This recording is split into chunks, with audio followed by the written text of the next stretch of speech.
Shalom Bapak Ibu Saudara yang dikasihi oleh Tuhan.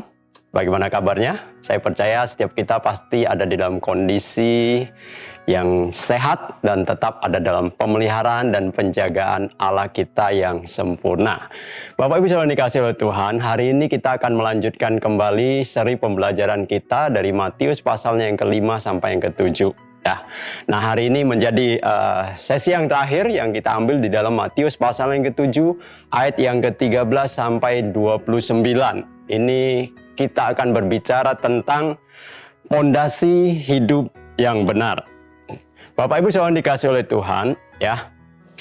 Dasar dari ayat tentang fondasi hidup yang benar ini terambil dari kitab Matius pasal yang ke-7 ayat yang ke-24. Firman Allah berkata, "Setiap orang yang mendengar perkataanku ini dan melakukannya, ia sama dengan orang yang bijaksana, yang mendirikan rumahnya di atas batu." Nah, Bapak Ibu Saudara dikasih oleh Tuhan, perkataan Tuhan Yesus yang manakah? Ya, kita ingat ya, kalau kita mau kembali lagi, ya di awal-awal Matius pasalnya yang ke-5, ya Tuhan Yesus itu berkata, ya. Matius pasal yang ke-5 ayat ke-2, maka Yesus pun mulai berbicara dan mengajar mereka. Katanya, ya Matius 5, langsung Tuhan Yesus berbicara dan mengajar, ya sampai Matius pasal yang ke-7. Kita sudah belajar beberapa minggu sebelumnya ya tentang hati yang benar ya dari Matius 5 ayat yang ke-13 sampai yang 48. Kemudian kita sudah belajar juga tentang penyembahan atau ibadah yang benar ya dari Matius 6 ayat 1 sampai yang ke-34. Kemudian kita belajar tentang komunitas yang benar ya dari Matius 7 ayat yang pertama sampai dengan ayat yang ke-12. Nah, hari ini kita mau melihat kepada fondasi hidup yang benar. Nah, tentunya Bapak Ibu Saudara dikasih oleh Tuhan, ya, 3 hal tadi ya harus menjadi dasar, harus menjadi fondasi di dalam ya kita menghidupi apa yang menjadi budaya kerajaan Allah ya atau gaya hidup kerajaan Allah yang kita mau ekspresikan. Nah, selain ketiga hal tadi ya, ada 2 hal tambahan lain yang akan menjadi fondasi tersebut ya. Kita mulai dari Matius pasal yang ke-7 ayat yang ke-13 dan 14. Firman Allah berkata, "Masuklah melalui pintu yang sesak itu, karena lebarlah pintu dan luaslah jalan yang menuju kepada kebinasaan, dan banyak orang yang masuk melaluinya. Karena sesaklah pintu dan sempitlah jalan yang menuju kepada kehidupan, dan sedikit orang yang mendapatinya." Nah, Bapak Ibu yang dikasih oleh Tuhan, ya tentunya ayat ini tidak asing bagi kita, ya. Kalau kita ingin hidup dalam kerajaan Allah, firman Allah katakan masuklah melalui pintu yang sesak, ya. Karena lebar pintu menuju dan luas jalan yang menuju kepada kebinasaan. Nah, pintu yang sesak dan sempit itu berbicara tentang apa, Bapak Ibu yang dikasih oleh Tuhan? Itu berbicara tentang ya ketaatan kita. Ya, ketika Tuhan Yesus sudah mengajar dari Matius pasal yang ke-5 ya sampai Matius pasal yang ke-7 ya, ayatnya yang ke-12, lalu ayat 13 dilanjutkan dengan masuklah melalui pintu yang sesak itu. Ya. Nah, ini berbicara tentang saya katakan hidup di dalam ketaatan. Ya. Kita sudah mendengar bagaimana kita harus memiliki hati yang benar. Kemudian bagaimana kita harus memiliki penyembahan atau ibadah yang benar. Ya, dan bagaimana kita harus bisa hidup atau membangun ya komunitas yang benar. Kita diajarkan semua itu. Nah, sekarang bagaimana kita bisa menghidupi semua itu? Tentunya dibutuhkan ketaatan di dalam melakukannya. Jadi ini bukan berbicara masalah besar kecilnya badan, gendut atau kurusnya badan, ya sering diplesetin. Kamu badanmu jangan gendut-gendut, nanti susah kamu masuk surga. Ya karena pintu surga kecil, jalannya juga kecil. Jadi kamu harus kurus. Nah kayak model saya yang langsing gini gampang masuknya. Model Pak Ferdinand yang langsing gampang. Tapi yang modelnya lebar susah masuknya. Ya bukan saudara, ini tidak berbicara masalah fisik ya. Tapi sekali lagi ini berbicara tentang ketaatan ya. Ketaatan kepada apa yang Yesus katakan, apa yang sudah Yesus ajarkan. Nah ini tentunya tidak mudah. Karena apa? Karena ini berbicara tentang apa? Kita harus berani menyalipkan kedagingan kita, melepaskan apa yang menjadi keinginan-keinginan daging dan egonya kita. Ya, dan tunduk kepada apa? Kepada kehendak Allah, tunduk kepada kehendak roh di dalam kehidupan kita. Ini tentunya tidak mudah, makanya dikatakan itu pintunya sempit, ya sulit, butuh ketaatan. Ya, kebanyakan orang ingin sesuatu yang mudah, ya makanya dikatakan kalau kamu mau hidup yang semaunya, ya memuaskan apa yang menjadi ego kamu dan menjadi keinginan kamu, ya itu pilihannya ada. Masuklah melalui pintu yang lebar, ya, dan jalan yang luas. Tidak ada kesulitan. Kenapa kita tidak mesti harus tunduk kepada kehendak Allah? Kita akan berjalan semaunya kita. Ya, tapi ada orang-orang, ya, yang nggak mau lewat pintu yang sempit, tapi juga nggak mau lewat pintu yang lebar. Dia maunya lewat pintu yang sedang-sedang saja. Ya, ini dikatakan orang yang setengah-setengah, ya, antara ketaatan dan kedagingan. Dia mau taat tetapi juga mau daging, ya. Saya katakan ini orang Kristen sih, tapi Kristen yang ngangkang, ya. Satu mau ke surga, satu mau ke neraka. Satu masih mau nikmati kenikmatan-kenikmatan dunia, keinginan-keinginan daging, tapi di sisi lain dia juga pengen, ya, melakukan apa yang menjadi maunya Allah, ya, tapi tidak serius. Nah, tergantung kita mau pilih yang mana. Masalahnya di sini tidak tercatat di Alkitab, hanya ada dua saja, ya, pintu dan jalan yang sempit dan pintu dan jalan yang lebar. Tidak ada yang di tengah-tengah, ya. Jadi jangan suka milih yang di tengah-tengah, ya. Nggak baik itu. Oke. Nah, jadi untuk kita hidup di dalam hati yang benar, ya, hidup di dalam ibadah yang benar atau penyembahan yang benar dan hidup di dalam komunitas yang benar dibutuhkan ketaatan. Oke, masuklah melalui pintu yang sempit. Nah, selain masalah ketaatan, ya, Tuhan Yesus juga mengingatkan kita di dalam Matius pasalnya yang ke-7, tetap ayat yang ke-15. Tuhan Yesus katakan apa? Waspadalah, ya, terhadap nabi-nabi palsu yang datang kepadamu dengan menyamar seperti domba, tetapi sesungguhnya mereka adalah serigala. Ya, selain hidup di dalam ketaatan, kita juga harus waspada dan berjaga-jaga. Karena apa? Bapak Ibu saudara dikasih oleh Tuhan, apalagi di situasi-situasi hari-hari terakhir ini akan ada begitu banyak hal, pengajaran-pengajaran, ya, pengertian-pengertian yang sering kali mungkin keluar dari konteks yang Tuhan Yesus mau. Atau akan muncul nabi-nabi palsu yang akan menyesatkan, ya. Khususnya bagi siapa? Ya bagi orang-orang yang tidak mau melalui pintu yang sempit itu. Sementara orang-orang yang mau melalui pintu yang sempit, mau hidup di dalam ketaatan, mereka digoda. Ya, digoda untuk apa? Untuk mereka bisa terjerat, ya, di dalam apa yang menjadi kehendak daripada nabi-nabi palsu ini. Nah, kenapa disebut nabi palsu ini berbahaya? Ingat ayatnya dimulai dari apa? Waspadalah. Ya, masih ingat ada iklan dulu di televisi namanya Bang Napi, ya kan? Selalu katakan waspadalah, waspadalah, ya. Terus apa? Kejahatan, ya, bisa timbul bukan hanya karena keinginan pelaku, tetapi juga karena ada kesempatan. Jadi harus waspada ya. Nabi-nabi palsu itu memang harus muncul ya. Pasti akan muncul. Tetapi kita ya harus waspada supaya apa? Supaya kita tidak terperangkap di dalam jeratnya. Katakan waspadalah ya. Kemudian setelah waspada apa?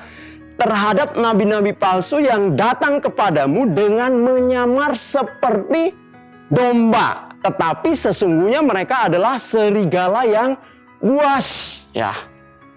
Harus waspada karena mereka itu serigala, bukan cuman sekedar serigala, tapi dikatakan serigala yang buas. Tentunya serigala itu ya pasti musuhnya domba-domba. Karena kalau serigala ketemu domba, domba itu akan menjadi santapannya, ya akan diburu menjadi makanannya, ya. Domba-domba pasti akan habis kalau ketemu dengan serigala, ya. Makanya dikatakan kita harus waspada terhadap nabi-nabi palsu. Mereka berbahaya. Di mana letak bahayanya, ya? Dikatakan mereka menyamar sebagai domba. Berarti ada di tengah-tengah kita, ya. Di tengah-tengah kita, dan kita tidak tahu mungkin. Kalau bahasa Inggrisnya dikatakan ya mereka memakai jubah domba, ya, padahal mereka serigala, ya, nipu-nipu.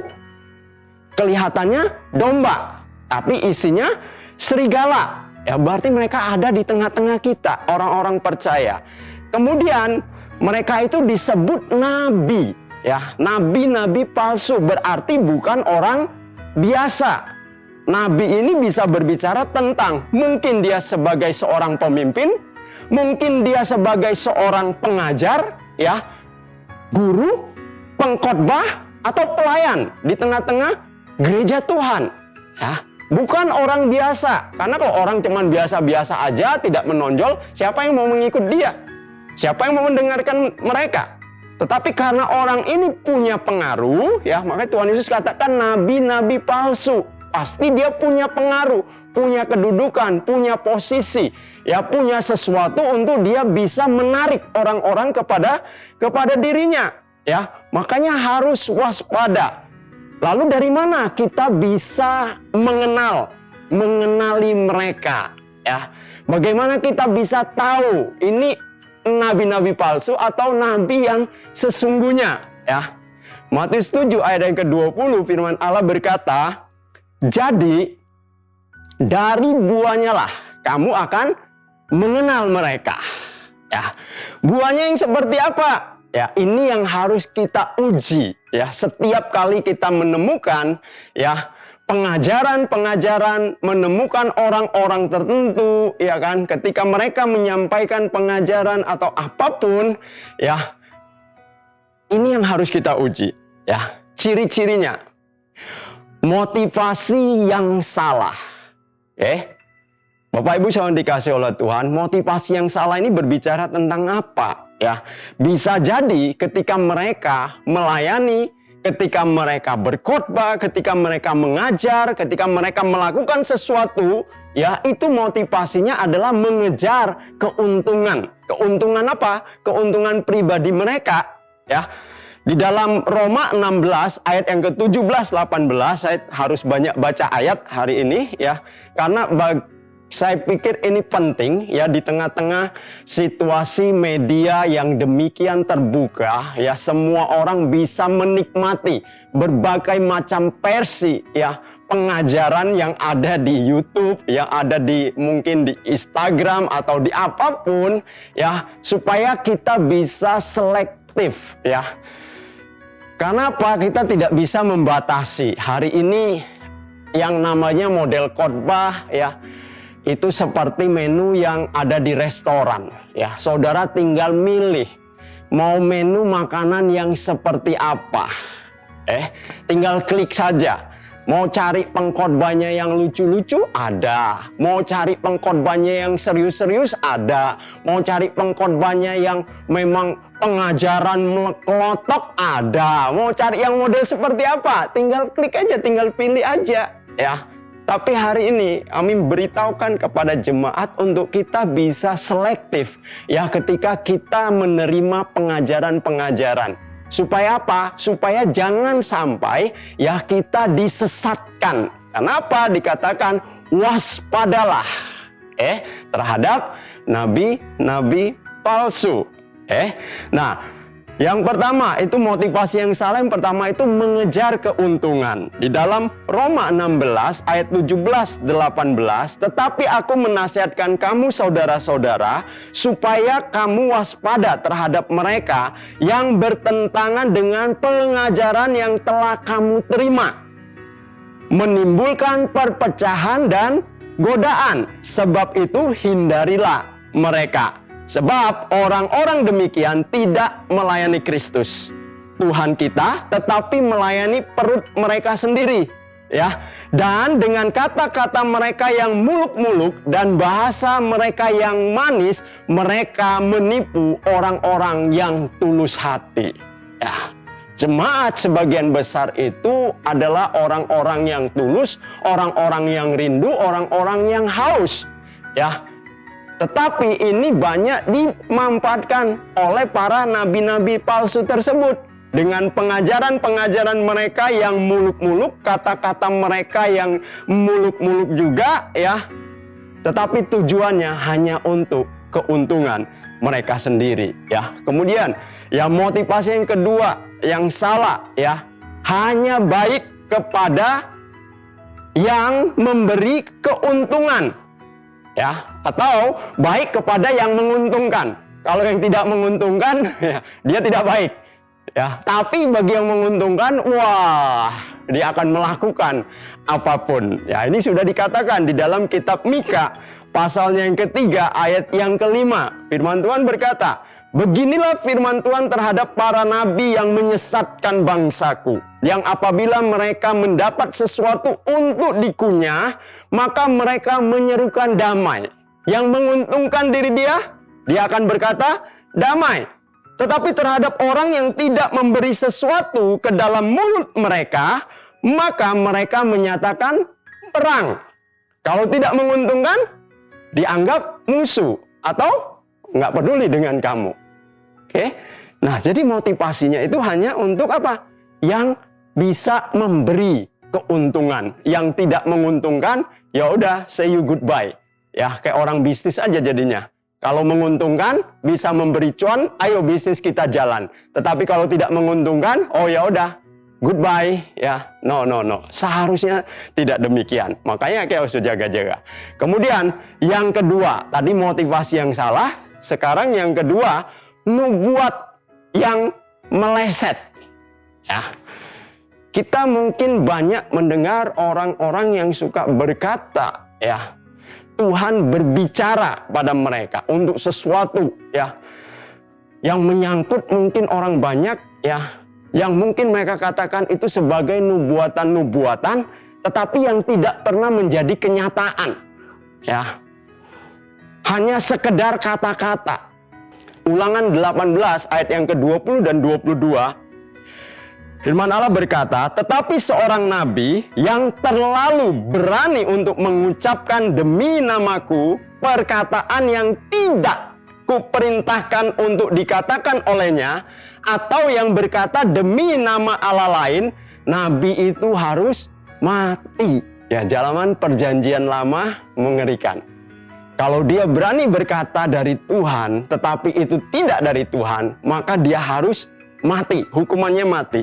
Jika sekiranya kamu berkata dalam hatimu, bagaimanakah kami mengetahui perkataan yang difirmankan Tuhan? Ya, mereka bertanya, bagaimana kami bisa tahu itu dari Tuhan atau bukan? Bagaimana kami bisa membedakannya? Ya, ayat 22 mengatakan, apabila seorang nabi berkata demi nama Tuhan dan perkataan itu tidak terjadi dan tidak sampai, maka itulah perkataan yang tidak difirmankan Tuhan. Dengan terlalu berani nabi itu telah mengatakannya, maka janganlah gentar kepadanya. Bapak Ibu yang dikasihi oleh Tuhan, ya.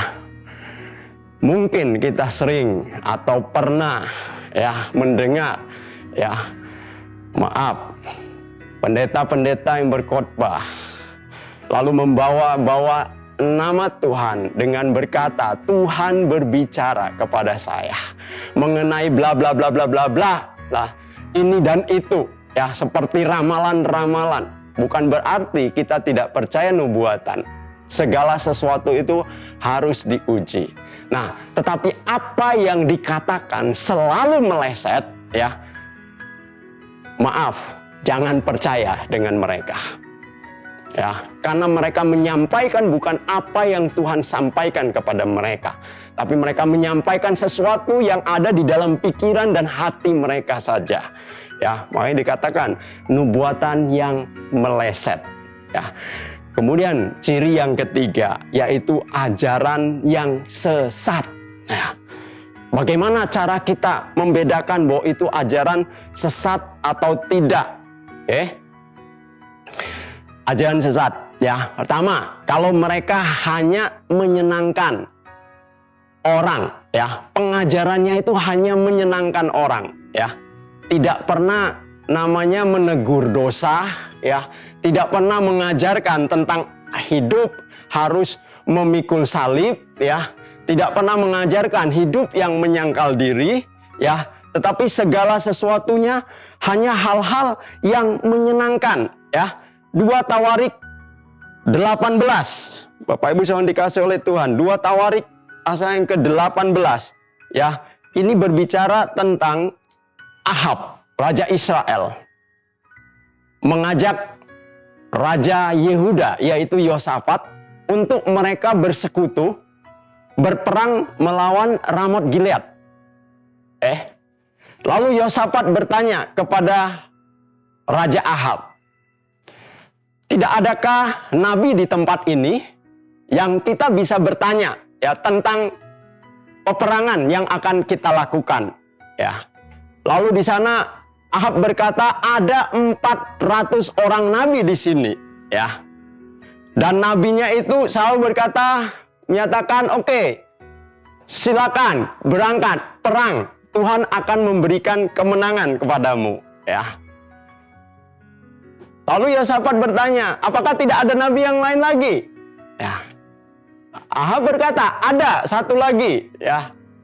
Nabi ini selalu menyatakan hal yang buruk tentang saya dan saya malas, ya, bahasa sehari-harinya untuk bertanya kepada nabi itu. Ya, namanya adalah Nabi Mika. Tapi Yosafat minta untuk memanggil Nabi Mika itu. Nabi Mika dipanggil, ya. Ayat 12. Suruhan yang pergi memanggil Mika itu berkata kepadanya, ketahuilah, nabi-nabi itu sudah sepakat meramalkan yang baik bagi raja. Hendaklah engkau juga berbicara seperti salah seorang daripada mereka dan meramalkan yang baik. Ya, 400 orang nabi semua meramalkan yang baik bagi raja. Dan mereka berharap Mika juga menyampaikan hal yang sama kepada Raja Ahab dan Yosafat. Tetapi Mika menjawab, ayat yang ke-13, demi Tuhan yang hidup, sesungguhnya apa yang akan difirmankan Allahku itulah yang akan kukatakan. Lihat, kalau nabi yang sesungguhnya, dia hanya akan menyampaikan apa yang Tuhan taruh di dalam hatinya. Mau itu keras, mau itu baik, mau itu buruk bagi orang mendengar, dia akan menyampaikan itu.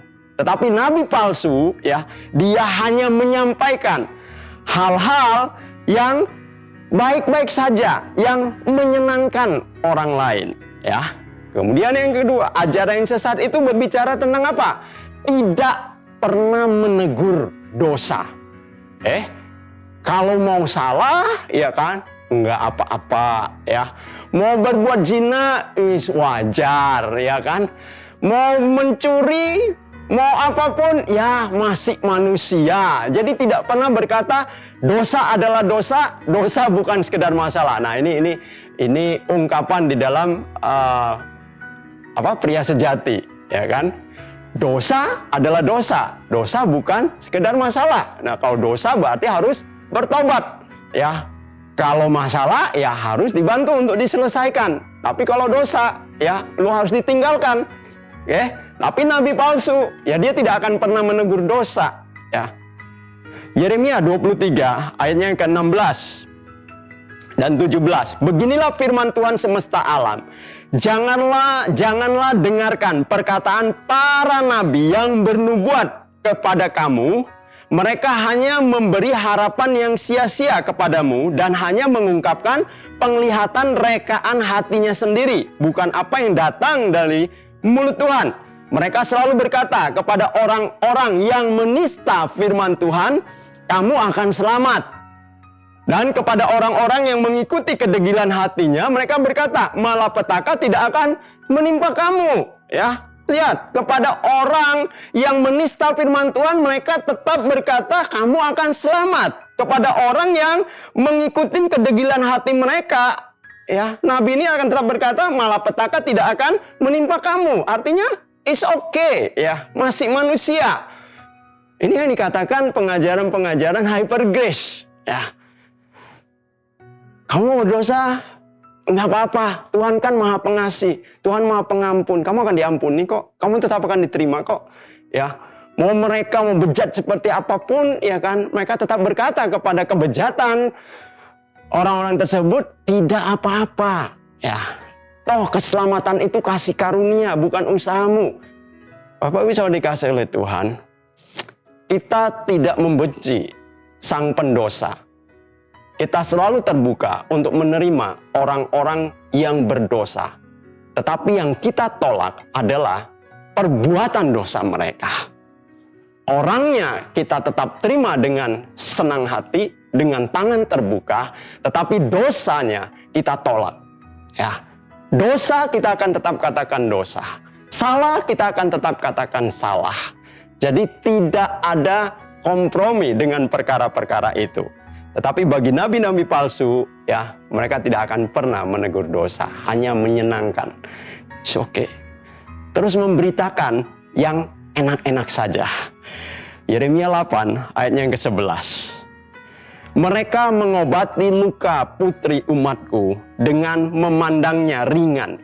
Katanya, damai sejahtera, damai sejahtera. Tetapi tidak ada damai sejahtera, ya. Damai sejahtera, tapi sesungguhnya tidak ada damai sejahtera. Hanya memberitakan yang enak-enak saja. Oke? Nah, jadi dari ketiga ciri-ciri tersebut, ya, kita bisa menguji, ya. Hari-hari ini mungkin saudara pernah menemukan, ya, pengajaran-pengajaran yang berkata tidak masalah dengan dosa. Ya, kita selamat karena anugerah, kita masih manusia biasa, wajar kita tetap hidup di dalam dosa, is okay. Hati-hati. Hanya memberitakan yang enak saja. Kalau kamu ikut Tuhan, maka kamu akan diberkati. Kalau kamu ikut Tuhan, maka seluruh yang kamu lakukan pasti akan berhasil. Kalau kamu ikut Tuhan, maka tidak ada kesulitan, tidak ada kesukaran di dalam kehidupanmu. Pengajaran, teori kemakmuran. Hati-hati. Kalau kamu ikut Tuhan, maka apa yang kamu inginkan, kamu pasti bisa lakukan. Sebab Tuhan ada di dalam kamu. Kamu sama seperti Tuhan. Hati-hati. Ya. Ada banyak perkara yang hari-hari sedang dihembuskan, diajarkan, diberitakan. Ya, di tengah-tengah gereja, di tengah-tengah umat Tuhan. Supaya apa? Supaya mereka tersesat. Ya, mereka tidak hidup di dalam apa yang Tuhan Yesus sudah katakan. Jadi Bapak Ibu Saudara yang dikasih oleh Tuhan, ya dasarnya sudah jelas. Kalau Tuhan Yesus sudah berkata di dalam Matius pasal 5, 6, dan 7. Tuhan katakan perkataanku. Ya, siapa yang hidup sesuai dengan apa yang Yesus katakan, ya, maka dia seperti orang yang mendirikan rumah di atas batu. Nah, Bapak Ibu yang dikasih oleh Tuhan, lalu mungkin orang berkata, tapi bukankah mereka juga bernubuat? Ya, mereka juga mengusir setan, mereka juga melakukan mujizat-mujizat, mereka melakukan hal-hal yang supranatural, mereka mendoakan orang. mereka mempertobatkan orang. Ya, ada banyak mungkin mujizat-mujizat, ada banyak hal yang mereka lakukan, ya. Tetapi firman Allah berkata, Matius 7 ayat 21-22 berkata, bukan setiap orang yang berseru kepadaku, Tuhan, Tuhan akan masuk ke dalam kerajaan surga, melainkan dia yang melakukan kehendak Bapakku yang di surga. Pada hari terakhir, hari terakhir, kita sedang masukin hari-hari terakhir. Banyak orang akan berseru kepadaku, Tuhan, Tuhan, bukankah kami bernubuat demi namamu, dan mengusir setan demi namamu, dan mengadakan banyak mujizat demi namamu juga? Lihat, banyak orang yang melakukan hal-hal yang supranatural. Apa yang mereka lakukan? Ya, bernubuat, mengusir setan, mujizat-mujizat. Itu karunia yang Tuhan berikan kepada mereka. Ya, ingat, Tuhan bisa pakai siapa saja, apa saja kalau dia mau memakainya. Bileam, seorang tukang tenung. Ya, Tuhan bisa pakai itu, ya, untuk apa? Untuk menyampaikan suara Tuhan dalam memberkati bangsa Israel. Ya, ketika Balak minta untuk mengutuk, ya, tukang tenung, tahu ya, tenung itu tukang ramal, atau kalau sekarang itu bukan hanya sekedar ramal, tapi bisa mencelakakan orang, ya, atau kalau istilah keren sekarang itu tukang santet, ya toh. Nah, Bileam bin Beor itu tukang santet. Jadi apa yang dia katakan itu bisa terjadi, disantet, ya. Lah, Tuhan bisa pakai dia kok, ya. Untuk apa? Untuk melepaskan berkat bagi bangsa Israel, bukan melepaskan kutuk. Padahal Balak minta orang Israel dikutuk. Tapi apa yang terjadi di dalam akhir kehidupan, ya, daripada Bileam bin Beor? Dia binasa. Mau percaya? Saudara bisa baca di dalam Yudas 1 ayat yang ke-11. Kemudian Tuhan bisa pakai apa lagi? Tuhan bisa pakai keledai. Ya, keledai bisa ngomong. Ngomong sama siapa? Ngomong sama Bileam, saudara. Terus Tuhan juga bisa pakai apa? Ayam. Ayam bisa mempertobatkan Petrus. Ya, ketika ayam berkokok, ya kan, Petrus menyangkal Tuhan Yesus 3 kali, ya, sebelum ayam berkokok 2 kali. Ketika Petrus mendengar itu, dia langsung bertobat. Kita senang kalau kita dikasih karunia, ya. Tetapi ingat, ya, karunia tanpa karakter yang benar itu sia-sia. Ya, apa? Karunia adalah pemberian Allah, tetapi karakter terbentuk dari proses kehidupan dan latihan. Makanya jangan bangga dengan karunia, ya. Yang lebih penting adalah karaktermu, ya. Karunia itu pemberian Tuhan. Tuhan bisa kasih siapapun, tapi yang namanya karakter itu adalah proses yang kita hidupi, yang kita latih dalam kehidupan kita. Jangan sampai kita sama seperti apa yang dikatakan oleh Paulus di dalam 1 Korintus 9 ayat 27. Tetapi aku melatih tubuhku dan menguasainya seluruhnya. Supaya apa? Supaya sesudah memberitakan Injil kepada orang lain, jangan aku sendiri ditolak.